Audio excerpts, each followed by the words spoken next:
তোমাদের সকলকে স্বাগত বাংলা বাইবেল স্টুডিওতে, যেখানে আমরা বাইবেলের সত্য গল্পগুলোকে জীবন্ত করে তুলি। আজ আমরা ডুব দেব সুসমাচারের অন্যতম অন্তরঙ্গ ও গভীর মুহূর্তে, যিশুর মহাযাজকীয় প্রার্থনা, যা পাওয়া যায় যোহন লিখিত সুসমাচারের 17তম অধ্যায়ে। দৃশ্যটি কল্পনা করুন, ক্রুশবিদ্ধ হওয়ার আগের রাত। যিশু মাত্রই তার শিষ্যদের সঙ্গে শেষ ভোজ সেরেছেন, তাদের শেষ শিক্ষা দিয়েছেন এবং পবিত্র আত্মা সম্পর্কে কথা বলেছেন। তিনি জানেন সামনে কি আসছে: বিশ্বাসঘাতকতা, বিচার, ক্রুশ। এমন সময় যিশু তার চোখ স্বর্গের দিকে তুলে তাকালেন। এটি শুধু প্রার্থনা নয়, এটি পিতার সাথে এক কোমল অন্তরের আলাপ, একটি মধ্যস্থতা যা শুধু শিষ্যদের জন্য নয়, বরং ইতিহাসে যতজন তাকে বিশ্বাস করবে তাদের প্রত্যেকের জন্য। হ্যাঁ, এই প্রার্থনা আমাদের জন্য।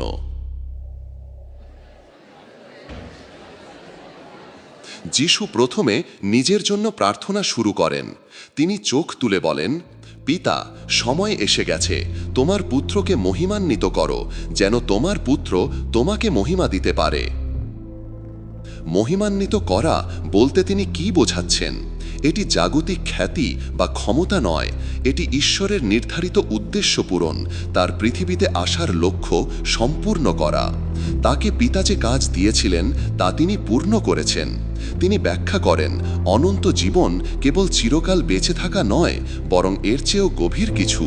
এটাই অনন্ত জীবন, যেন তারা তোমাকে, একমাত্র সত্য ঈশ্বরকে এবং যীশু খ্রিস্টকে, যাকে তুমি পাঠিয়েছ, চিনতে পারে, জানতে পারে। ঈশ্বরকে জানা, আসলভাবে জানা, এটাই অনন্ত জীবনের মর্ম, যা এখন থেকেই শুরু হয় এবং চিরকাল স্থায়ী হয়। এরপর যিশু মনোযোগ দেন তার সবচেয়ে কাছের সঙ্গীদের দিকে, শিষ্যদের। এরা সেই মানুষ যারা তার সাথে হেঁটেছেন, তার কাছ থেকে শিক্ষা নিয়েছেন, তার অলৌকিক কাজের সাক্ষী হয়েছেন।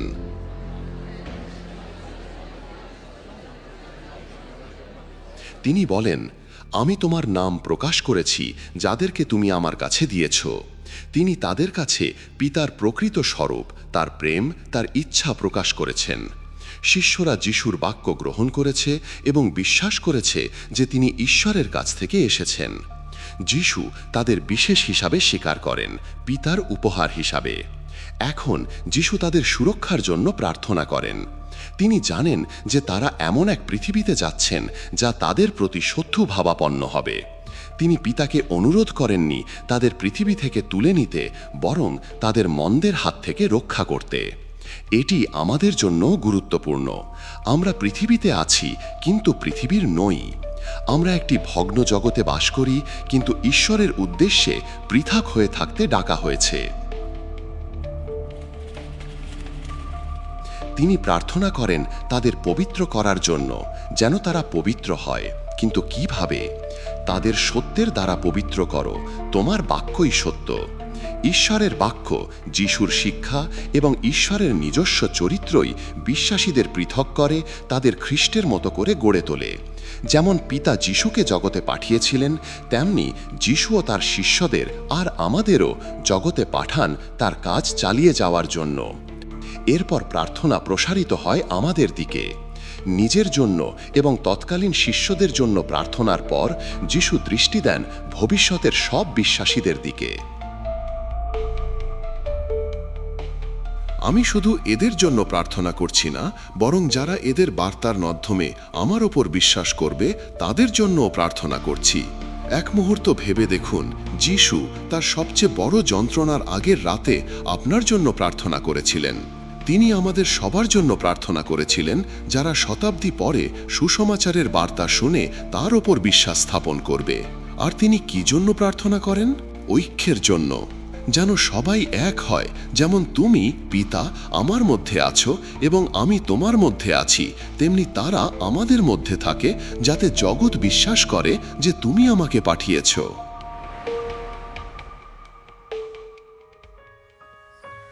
এই ঐক্য মানে সব বিষয়ে একমত হওয়া নয়, এটি গভীর আধ্যাত্মিক ঐক্য, যা ঈশ্বরের সঙ্গে খ্রিস্টের মাধ্যমে আমাদের মিলিত সম্পর্ক থেকে আসে।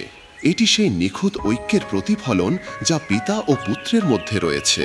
আর কেন এই ঐক্য এত গুরুত্বপূর্ণ? যেন জগৎ বিশ্বাস করে আমাদের ঐক্য পৃথিবীর কাছে এক শক্তিশালী সাক্ষ্য, যা ঈশ্বরের বাস্তবতা ও প্রেমকে দেখিয়ে দেয়। যিশু বলেন, আমি তাদের সেই মহিমা দিয়েছি যা তুমি আমাকে দিয়েছ, যাতে তারা এক হয় যেমন আমরা এক, আমি তাদের মধ্যে এবং তুমি আমার মধ্যে, যাতে তারা সম্পূর্ণ ঐক্যে পৌঁছায়। তখন জগৎ জানবে যে তুমি আমাকে পাঠিয়েছ এবং যেমন তুমি আমাকে ভালোবাসো তেমনি তাদেরও ভালোবেসেছ। তিনি আরও প্রার্থনা করেন যেন আমরা একদিন তার সঙ্গে থাকি, তার মহিমা দেখি। এটাই আমাদের চূড়ান্ত আশা, আমাদের অনন্ত গন্তব্য। শেষে তিনি প্রার্থনা করেন যেন পিতা যেভাবে তাকে ভালোবাসেন সেই ভালোবাসা আমাদের মধ্যে থাকে এবং তিনিও আমাদের মধ্যে থাকেন। যোহন 17 অধ্যায় কেবল একটি প্রার্থনা নয়, এটি ঈশ্বরের অন্তরের এক জানালা। এটি দেখায় যিশুর পিতার প্রতি গভীর ভালোবাসা, তার মিশনের প্রতি অবিচল অঙ্গীকার এবং তার শিষ্য ও ভবিষ্যতের প্রত্যেক বিশ্বাসীর জন্য গভীর যত্ন। এটি আমাদের মনে করিয়ে দেয় আমরা সুরক্ষিত, সত্য দ্বারা পবিত্র, জগতে প্রেরিত এবং খ্রিস্টে ঐক্যের জন্য আহ্বানপ্রাপ্ত। এটি আজ আপনার জন্য কি অর্থ বহন করে? এই অধ্যায় আমাদের আশ্বস্ত করে যে যিশু আমাদের সংগ্রাম জানেন, আমাদের সুরক্ষার প্রয়োজন বোঝেন এবং সত্যের জন্য আমাদের আকাঙ্ক্ষা অনুভব করেন। এটি আমাদের একটি স্পষ্ট মিশনও দেয়, অন্য বিশ্বাসীদের সঙ্গে ঐক্যে বাস করা, যাতে জগৎ ঈশ্বরের প্রেমকে দেখতে পায়। আজ আপনার দিন চলার পথে ভাবুন, আপনি কিভাবে সেই ঐক্যে অবদান রাখতে পারেন যার জন্য যিশু প্রার্থনা করেছিলেন, আর কিভাবে আপনি ঈশ্বরের বাক্য, তার সত্য আপনাকে আরও সম্পূর্ণভাবে পবিত্র করতে দেবেন। স্মরণ করুন, যিশু ক্রুশে যাওয়ার আগে আপনার জন্য প্রার্থনা করেছিলেন। সে নিশ্চয়তা যেন আপনাকে শান্তি ও উদ্দেশ্যে পূর্ণ করে।